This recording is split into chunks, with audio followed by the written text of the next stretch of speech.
ಹೊರಿಸುವ ನೀರಿಗೆ ಯಾವುದನ್ನು ಹಾಕಿ ಮನೆ ಒರೆಸುವುದರಿಂದ ಮನೆಯಲ್ಲಿ ಧನಾತ್ಮಕ ಶಕ್ತಿ ಉಂಟಾಗುತ್ತದೆ? ಆಪ್ಷನ್ಸ್: ಎ ಕರ್ಪೂರ, ಬಿ ಉಪ್ಪು, ಸಿ ಗೋಮೂತ್ರ, ಡಿ ಮೇಲಿನ ಎಲ್ಲವೂ.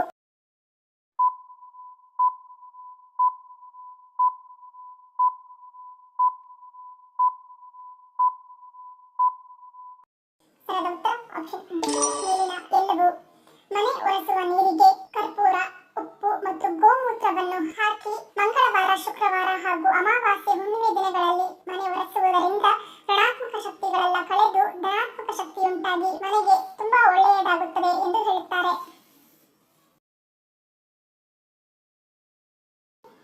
ಯಾವುದನ್ನು ಸೇವಿಸುವುದರಿಂದ ಹೃದಯದ ಬ್ಲಾಕೇಜ್ ಯಾವುದೇ ಚಿಕಿತ್ಸೆ ಇಲ್ಲದೆ ಗುಣಮುಖವಾಗುತ್ತದೆ?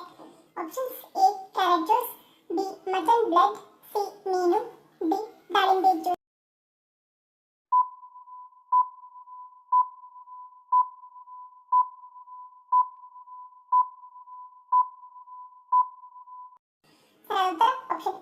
ದಾಳಿಂಬೆ ಜ್ಯೂಸ್.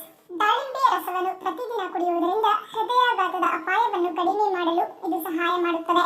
ದಾಳಿಂಬೆಯಲ್ಲಿರುವ ಆಂಟಿ ಆಕ್ಸಿಡೆಂಟ್ಗಳು ರಕ್ತ ತೆಳುವಾಗಲು ಸಹಾಯ ಮಾಡುತ್ತವೆ. ಇದು ಹೃದಯಾಘಾತದ ಅಪಾಯವನ್ನು ಕಡಿಮೆ ಮಾಡುತ್ತದೆ. ಅಲ್ಲದೆ ದಾಳಿಂಬೆ ರಸವನ್ನು ಸೇವಿಸುವುದರಿಂದ ಹೃದಯದಲ್ಲಿ ಅಥವಾ ದೇಹದ ಬೇರೆಲ್ಲಿಯಾದರೂ ರಕ್ತ ಹೆಪ್ಪುಗಟ್ಟುವಿಕೆ ಇರುವವರಿಗೆ ಸಹ ಇದು ಪ್ರಯೋಜನಕಾರಿಯಾಗಿದೆ. ದಾಳಿಂಬೆ ರಸವನ್ನು ಪ್ರತಿದಿನ ಕುಡಿಯುವುದರಿಂದ ರಕ್ತ ಹೆಪ್ಪುಗಟ್ಟುವಿಕೆ ಕಡಿಮೆಯಾಗುವುದರ ಜೊತೆಗೆ ಸತತ 3 ತಿಂಗಳವರೆಗೂ ದಾಳಿಂಬೆ ರಸವನ್ನು ಕುಡಿಯುವುದರಿಂದ ಹೃದಯದ ಬ್ಲಾಕೇಜ್ ಅನ್ನು ಇದು ನಿವಾರಿಸುತ್ತದೆ. ಹೃದಯದ ಪರಿಧಮನಿಯ ಅಪಧಮನಿಗಳಲ್ಲಿ ಕಫವು ಸಂಗ್ರಹವಾದಾಗ ಅದು ರಕ್ತದ ಹರಿವಿನೊಂದಿಗೆ ಸಮಸ್ಯೆಗಳನ್ನು ಉಂಟು ಮಾಡುತ್ತದೆ. ಇದು ಹೃದಯಾಘಾತಕ್ಕೆ ಕಾರಣವಾಗುತ್ತದೆ. ಹೃದಯಾಘಾತದ ಅಪಾಯವನ್ನು ಕಡಿಮೆ ಮಾಡಲು ಪ್ರತಿದಿನ ದಾಳಿಂಬೆ ರಸವನ್ನು ಕುಡಿಯುವುದು ಆರೋಗ್ಯಕ್ಕೆ ಒಳ್ಳೆಯದು.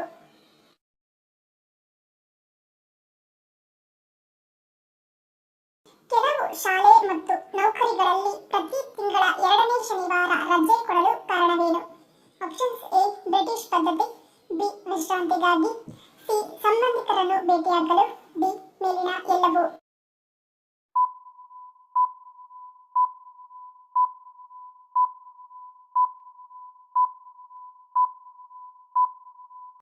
ಸರಿಯಾದ ಉತ್ತರ ಆಪ್ಷನ್ ಎ ಬ್ರಿಟಿಷ್ ಪದ್ಧತಿ. 19ನೇ ಶತಮಾನದಲ್ಲಿ ಬ್ರಿಟಿಷ್ ಅಧಿಕಾರಿಯೊಬ್ಬರು ಸಹಾಯಕರನ್ನು ಹೊಂದಿದ್ದರು. ವಯಸ್ಸಾದ ತಂದೆ ತಾಯಿಯನ್ನು ಭೇಟಿಯಾಗಲು ರಜಾ ದಿನಗಳಲ್ಲಿ ಮಾತ್ರ ಊರಿಗೆ ಹೋಗುತ್ತಿದ್ದರು. ಕೆಲವೊಮ್ಮೆ ಅದು ಕೂಡ ಸಾಧ್ಯವಾಗುತ್ತಿರಲಿಲ್ಲ. ಈ ಸಂದರ್ಭದಲ್ಲಿ ಆತನನ್ನು ನೋಡಲು ಪೋಷಕರೇ ಬಂದಿದ್ದರಂತೆ. ಇದನ್ನು ತಿಳಿದ ಬ್ರಿಟಿಷ್ ಅಧಿಕಾರಿಯು ಪ್ರತಿ ತಿಂಗಳ 2ನೇ ಶನಿವಾರದಂದು ತನ್ನ ಸಹಾಯಕನಿಗೆ ಊರಿಗೆ ಹೋಗಲು ರಜೆ ನೀಡಿದನು. ಅಂದಿನಿಂದ ಬ್ರಿಟಿಷ್ ಸರ್ಕಾರ ಅಧಿಕೃತವಾಗಿ ರಜೆ ನೀಡಲು ಪ್ರಾರಂಭಿಸಿತು. ಸ್ವತಂತ್ರದ ನಂತರವೂ ಭಾರತ ಸರ್ಕಾರ ಈ ರಜೆಯನ್ನು ಮುಂದುವರಿಸಿಕೊಂಡು ಬಂದಿದೆ. ಇದು 2ನೇ ಶನಿವಾರ ರಜೆ ನೀಡುವುದರ ಹಿಂದಿನ ಸತ್ಯವಾಗಿದ್ದು, ಬ್ರಿಟಿಷರು ಆರಂಭಿಸಿದ 2ನೇ ಶನಿವಾರದ ರಜೆ ಈಗಲೂ ಚಾಲ್ತಿಯಲ್ಲಿದೆ. ಮದುವೆಯಾದ ಸ್ತ್ರೀ ಹಣೆಯ ಮೇಲೆ ಕುಂಕುಮ ಇಡಲೇಬೇಕು ಎನ್ನಲು ಕಾರಣವೇನು?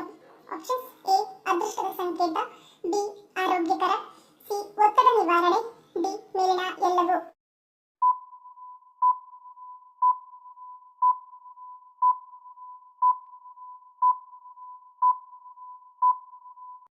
ಸರಿಯಾದ ಉತ್ತರ ಆಪ್ಷನ್ ಮೇಲಿನ ಎಲ್ಲವೂ. ಪುರಾಣ ಕಾಲದಿಂದಲೂ ಮಹಿಳೆಯರು ಹಣೆಯ ಮೇಲೆ ಕುಂಕುಮ ಇಟ್ಟುಕೊಳ್ಳುವುದು ಕಡ್ಡಾಯದ ವಿಷಯ ಮತ್ತು ಇದನ್ನು ಅದೃಷ್ಟದ ಸಂಕೇತ ಹಾಗೂ ಆರೋಗ್ಯಕರ ಎಂದು ಪರಿಗಣಿಸಲಾಗುತ್ತಿತ್ತು. ಹಿಂದೂ ಧರ್ಮದ ಪ್ರಕಾರ ಕುಂಕುಮವನ್ನು ಮಂಗಳಕರ ಹಾಗೂ ಶುಭ ಸಂಕೇತದ ಆಭರಣವಾಗಿ ಪರಿಗಣಿಸಲಾಗುತ್ತಿತ್ತು. ಧಾರ್ಮಿಕವಾಗಿ ನೋಡುವುದಾದರೆ ಅರಿಶಿನ, ಕುಂಕುಮ, ಅಷ್ಟಗಂಧ ಮತ್ತು ಶ್ರೀಗಂಧವನ್ನು ಬಹಳ ಪವಿತ್ರವೆಂದು ಪರಿಗಣಿಸಲಾಗುತ್ತದೆ. ಆದರೆ ವೈಜ್ಞಾನಿಕವಾಗಿ ನೋಡುವುದಾದರೆ ಹಣೆಯ ಮಧ್ಯಭಾಗ ಕುಂಕುಮವನ್ನು ಇಡುವುದರಿಂದ ಅಗ್ನಿಯ ಪ್ರಭಾವವನ್ನು ಒಂದು ಹೆಣ್ಣು ಹೊಂದಿರುತ್ತಾಳೆ ಮತ್ತು 2 ಉಬ್ಬುಗಳ ನಡುವೆ ಕುಂಕುಮವನ್ನು ಇಡುವುದರಿಂದ ಒತ್ತಡ ನಿವಾರಿಸುತ್ತದೆ ಎಂದು ವೈಜ್ಞಾನಿಕವಾಗಿ ತಿಳಿಸುತ್ತದೆ. ನಮ್ಮ ದೇಹದ ಯಾವ ಅಂಗ ತನ್ನನ್ನು ತಾನೇ ಪುನರುತ್ಪಾದಿಸಬಹುದಾದ ಏಕೈಕ ಅಂಗವಾಗಿದೆ? ಆಪ್ಷನ್ಸ್: ಎ ಹೃದಯ, ಬಿ ಶ್ವಾಸಕೋಶ, ಸಿ ಯಕೃತ್, ಡಿ ಚರ್ಮ.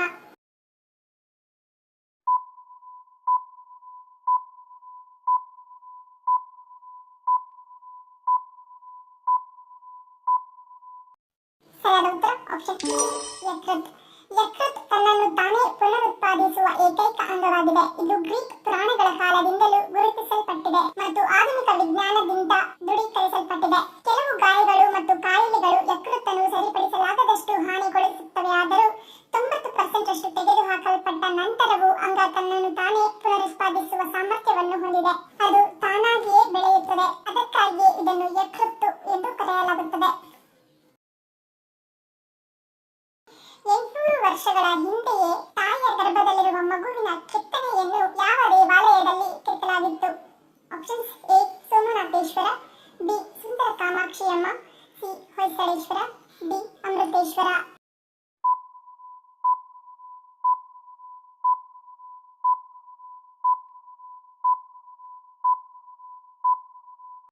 ಸರಿಯಾದ ಉತ್ತರ ಆಪ್ಷನ್ ಬಿ ಸುಂದರ ಕಾಮಾಕ್ಷಿಯಮ್ಮ ದೇವಾಲಯ. 800 ವರ್ಷಗಳ ಹಿಂದೆ ಭಾರತೀಯ ವಾಸ್ತುಶಿಲ್ಪಿಗಳು ಭ್ರೂಣವು ಹೇಗಿರುತ್ತದೆ ಎಂದು ಸಿರುಕರುಂಬೂರಿನ ಶ್ರೀ ಸುಂದರಿ ಕಾಮಾಕ್ಷಿಯಮ್ಮ ದೇವಸ್ಥಾನದ ಕಲ್ಲುಗಳ ಮೇಲೆ ಕೆತ್ತಿಸಿದ್ದರು. ಅಲ್ಲಿ ತಾಯಿಯ ಗರ್ಭದಲ್ಲಿರುವ ಮಗುವಿನ ಶಿಲ್ಪವನ್ನು ಸ್ಪಷ್ಟತೆಯೊಂದಿಗೆ ಮಗುವಿನ ನಿಖರವಾದ ಸ್ಥಾನದೊಂದಿಗೆ ರಚಿಸಲಾಗಿದೆ. ಈ ದೇವಾಲಯವನ್ನು ರಾಜ ಚೋಳನು ಕನಿಷ್ಠ 800 ವರ್ಷಗಳ ಹಿಂದೆಯೇ ನಿರ್ಮಿಸಿದನು ಎಂಬ ಉಲ್ಲೇಖವಿದೆ. ಕಾಮಕೋಟಿ ನಾಯಕಿ ಕೋವಿಲ್ ಎಂದು ಕರೆಯಲ್ಪಡುವ ಕಾಮಾಕ್ಷಿ ಅಮ್ಮನ್ ದೇವಸ್ಥಾನವು ಕಾಮಾಕ್ಷಿ ದೇವತೆಗೆ ಸಮರ್ಪಿತವಾದ ಹಿಂದೂ ದೇವಾಲಯವಾಗಿದೆ. ಇದು ಶಕ್ತಿ ಧರ್ಮದ ಪರಮೋಚ್ಚ ದೇವತೆಯಾದ ಆದಿಪರಾಶಕ್ತಿಯ ಅತ್ಯುನ್ನತ ಅಂಶಗಳಲ್ಲಿ ಒಂದಾಗಿದೆ. ಈ ದೇವಾಲಯವು ಭಾರತದ ಚೆನ್ನೈ ಬಳಿಯ ಐತಿಹಾಸಿಕ ನಗರವಾದ ಕಾಂಚೀಪುರಂನಲ್ಲಿ ಕಂಡುಬರುತ್ತದೆ.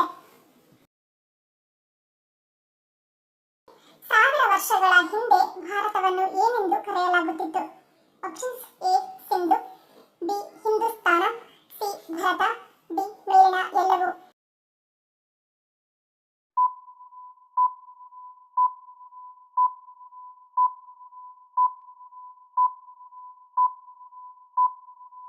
ಸರಿಯಾದ ಉತ್ತರ ಆಪ್ಷನ್ ಡಿ ಮೇಲಿನ ಎಲ್ಲವೂ. ಭಾರತವು ದಕ್ಷಿಣ ಏಷ್ಯಾದ ಒಂದು ದೇಶವಾಗಿದ್ದು ಅದರ ಹೆಸರು ಸಿಂಧೂ ನದಿಯಿಂದ ಬಂದಿದೆ. ಪ್ರಾಚೀನ ಪೌರಾಣಿಕ ಚಕ್ರವರ್ತಿ ಭರತನನ್ನು ಉಲ್ಲೇಖಿಸುವ ಅವರ ಸಂವಿಧಾನದಲ್ಲಿ ಭಾರತ ಎಂಬ ಹೆಸರನ್ನು ದೇಶಕ್ಕೆ ಪದನಾಮವಾಗಿ ಬಳಸಲಾಗುತ್ತದೆ.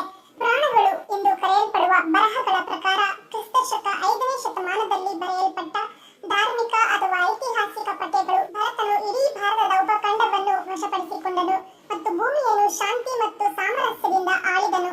ಆದ್ದರಿಂದ ಈ ಭೂಮಿಯನ್ನು ಭರತ ವರ್ಷ ಅಥವಾ ಭರತ ಉಪಖಂಡ ಎಂದು ಕರೆಯಲಾಗುತ್ತಿತ್ತು. ಪ್ರಾಚೀನ ಗ್ರೀಕರು ಭಾರತವನ್ನು ಸಿಂಧು ಎಂದು, ಪರ್ಷಿಯನ್ನರು ಭಾರತವನ್ನು ಹಿಂದೂಸ್ತಾನ ಎಂದು, ಕೆಲವು ವಿದ್ವಾಂಸರು ಭರತ ಎಂದು ಕರೆಯುತ್ತಿದ್ದರು. ಜ್ವರ ಇದ್ದಾಗ ತಪ್ಪಿಯು ಯಾವುದನ್ನು ಸೇವಿಸಬಾರದು? ಆಪ್ಷನ್ಸ್ ಎ ಇಡ್ಲಿ, ಬಿ ಮೊಸರು, ಸಿ ಬ್ರೆಡ್, ಡಿ ಗಂಜಿ.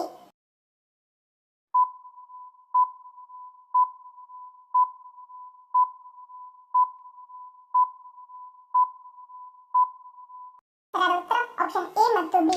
ಸಾಮಾನ್ಯವಾಗಿ ಜ್ವರ ಬಂದಾಗ ನಾಲಿಗೆಗೆ ರುಚಿ ಇಲ್ಲದಾಗ ಇಡ್ಲಿ ಸೇವಿಸುವಂತೆ ತಿಳಿಸಲಾಗುತ್ತದೆ. ಇದನ್ನು ಸ್ಟೀಮ್ ಮೂಲಕ ತಯಾರಿಸುವುದರಿಂದ ಇದು ಆರೋಗ್ಯಕ್ಕೆ ಉತ್ತಮವಾಗಿದೆ. ಆದರೆ ಉದ್ದಿನ ಬೇಳೆ ಹಾಕಿ ತಯಾರಿಸಲಾಗಿರುವ ಇಡ್ಲಿಯು ಜೀರ್ಣಿಸಿಕೊಳ್ಳಲು ಕಷ್ಟವಾಗುತ್ತದೆ. ಸ್ಟೀಮ್ ನಿಂದ ತಯಾರಿಸಿದ ಆಹಾರಗಳು ನಮ್ಮ ಜೀರ್ಣಕಾರಿ, ಬೆಂಕಿ ಮತ್ತು ರೋಗನಿರೋಧಕ ಶಕ್ತಿಗೆ ಒಳ್ಳೆಯದಲ್ಲ. ಹಾಗಾಗಿ ಜ್ವರ ಬಂದಾಗ ಇಡ್ಲಿ ಸೇವಿಸಬಾರದು ಮತ್ತು ಯಾವುದೇ ಡೈರಿ ಉತ್ಪನ್ನವು ದೇಹಕ್ಕೆ ಭಾರವಾಗಿರುತ್ತದೆ. ನಿರ್ದಿಷ್ಟವಾಗಿ ಮೊಸರು ಜೀರ್ಣಿಸಿಕೊಳ್ಳಲು ಕಷ್ಟ. ಇದು ಕಫ ಮತ್ತು ಪಿತ್ತವನ್ನು ಹೆಚ್ಚಿಸುತ್ತದೆ.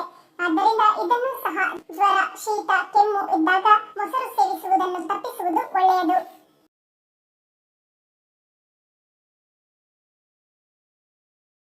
ಪ್ರತಿದಿನ ನೆನೆಸಿದ ಒಣದ್ರಾಕ್ಷಿಯನ್ನು ತಿನ್ನುವುದರಿಂದ ಏನಾಗುತ್ತದೆ? ಆಪ್ಷನ್ಸ್ ಎ ರಕ್ತಹೀನತೆ ನಿವಾರಣೆ, ಬಿ ಜೀರ್ಣಶಕ್ತಿ ವೃದ್ಧಿ, ಸಿ ತೂಕ ನಿಯಂತ್ರಣ, ಡಿ ಮೇಲಿನ ಎಲ್ಲವೂ.